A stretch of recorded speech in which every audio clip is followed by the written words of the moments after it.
I remember it perfectly. 20 years ago, I was a taxi driver. I used to pick up passengers at night. Usually between 8 and 11, that was my highest peak. But nonetheless, I would get sometimes a call at midnight. This call was no different than the rest.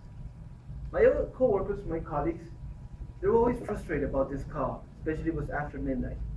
They would arrive to the destination, honk one time, wait a minute, honk another time, wait another minute, and if they didn't get an answer, they just left.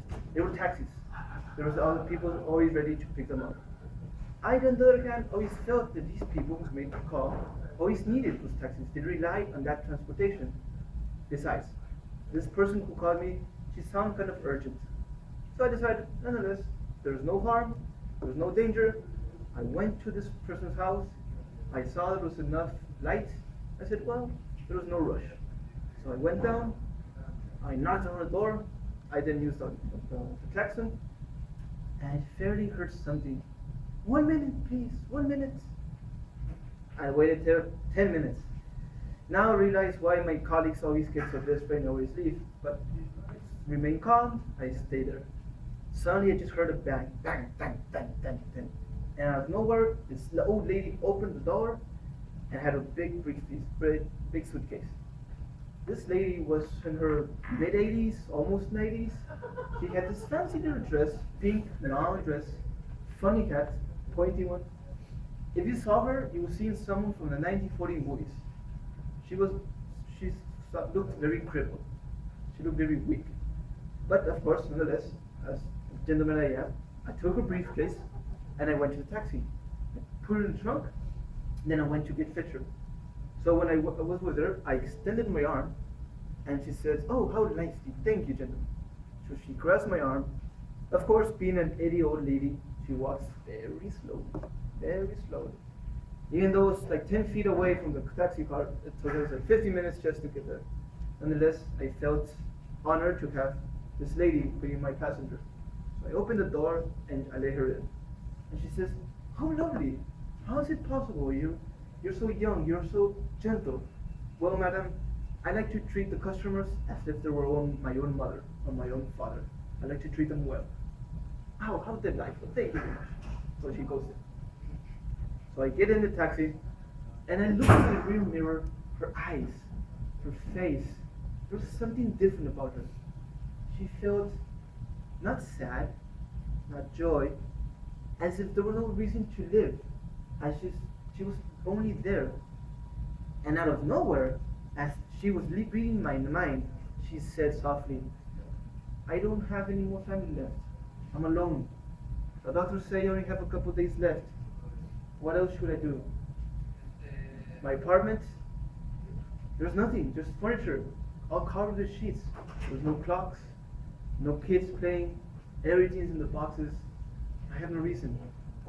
Can we start now?" I was pretty surprised by her comment. "Of course, madam, where should we go?" I was trying to get back to my senses. So she gave me an address, and she said, "Can you go through downtown to this address?" Puzzled, I said, "Yes, we can, but it's going to take us a long time. It's on the other side of the city. We could take the interstate." "No, it's just fine. We have enough time. I'm just going to a retirement home." Okay. So with that, I slowly actually turned off the meter and said, "Well, madam, tell me about you. Why is it that you're calling me at 12 at night? What do you want? I mean, why do you want to go to this place?" "Oh, no matter. It's just this random place that friends just taught me I want to go." So as we drove to downtown, she talked about places that she visited as a little kid, places that she lived, where she worked, where she played, where she knew some friends, where she knew her husband or her husband at the time, where they had the first dance, the first kiss. She talked about places I didn't even know existed that long ago. To me, they were all just warehouses or abandoned buildings.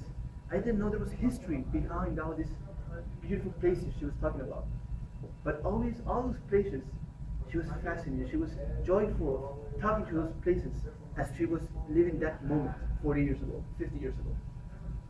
As time went by, and we went to one gas station to another, because it was a long drive, I had to fill in the taxi. Suddenly, I saw at the end, at the clouds, the sun was packing around. She silently said, "You know what? I'm tired. Can we go to the address?" "Yes, madam, of course." So we went to this address. Of course, I didn't tell her that. She might have realized already. I took even the longer route. I went circles and circles. I enjoyed her company. I enjoyed her talking about life. So when we arrived at the station, pretty sad place. It's a small house, had this big gates. Imagine like a movie, those terrible movies that you don't want to go back. The gates opened, and two people came out of the apartment, or this house. There weren't medicals, there weren't, of course, family. They were white jackets, white coats. And I think they were waiting for her because they were just standing there with grumpy faces looking at us, looking at the taxi. So I just stopped in front, I opened the door, and they pick her up and they put her in a wheelchair. By the time I went to pick up her suitcase, and I was going to put it beside her, she said softly and very kindly, "How much do I owe you?" "Nothing, madam. Don't worry." "A gentleman, sir. You have to make a living. How do you want to do?" "Don't worry, there's other passengers. It's already Monday, it's already morning. I can pick up other people. There's more people on the way." "Oh, how lovely." Without thought, I kneeled beside her and I gave her a big hug. I didn't cry, I just gave her a quick, slicey hug.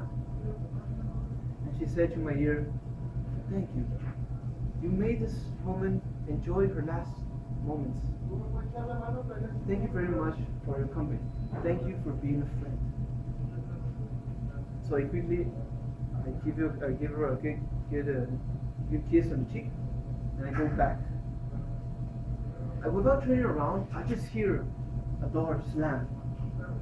It wasn't the door itself, it was the light ending.